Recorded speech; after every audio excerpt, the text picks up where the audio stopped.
The woman knew full well that the man before her, fainting from heatstroke, was none other than the eldest son of the richest family in Jinghai. If she could only save him, she could naturally marry into a wealthy family and live the enviable life of a wealthy wife. But faced with such a golden opportunity, she simply watched with indifference. Instead, her usually stingy best friend actually splashed out 500 yuan for a bottle of the most expensive mineral water, hurried over, and carefully helped the man cool down. Seeing this, the woman's heart trembled. She instantly understood that her best friend, like herself, had been reborn. In their previous life, both of them had good grades for admission to the University of Tokyo, but due to limited spots, only one could be accepted. On their way to fill out the application form, the woman encountered a man who had fainted from heatstroke. Without a second thought, she rushed to his aid, but her best friend took the opportunity to ditch her and register alone. As a result, the woman was delayed and was not accepted. Her best friend, however, successfully received her acceptance letter and even boasted about it in front of her. But just then, the man she had saved appeared before her in a top-of-the-line sports car and publicly proposed to her. This shocked everyone. The man she had saved was actually the eldest son of the richest family in Jinghai.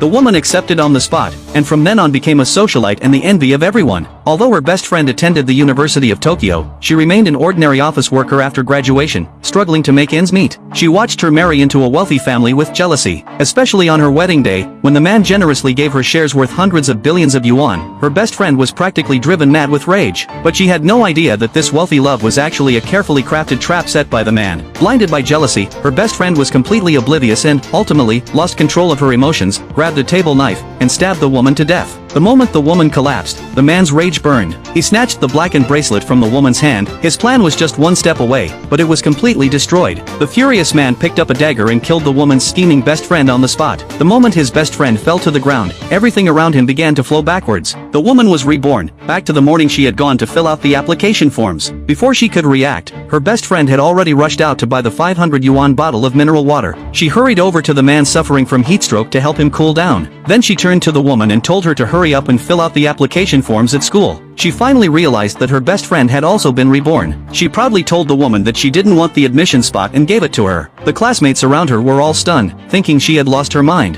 Her best friend scoffed. The best destiny for a woman is to marry a rich husband. She even sarcastically suggested that women were destined to be low-class people in this life. The woman ignored her. Although she didn't know what the man was up to, she would never fall into his trap again. So she went to school, successfully filled out the application form, and was accepted into the University of Tokyo. On the day she received her acceptance letter, the school even invited reporters to interview her, hoping to film an inspiring story about this top student. But her best friend suddenly appeared in a gorgeous gown, commanding the reporters to use beauty filters and threatening to ban them from the news industry if the photos weren't good. Everyone was confused. The star of the show was clearly the woman who had been admitted to the University of Tokyo, so why was her best friend trying to disrupt the situation? But her best friend, brimming with self-righteousness, arrogant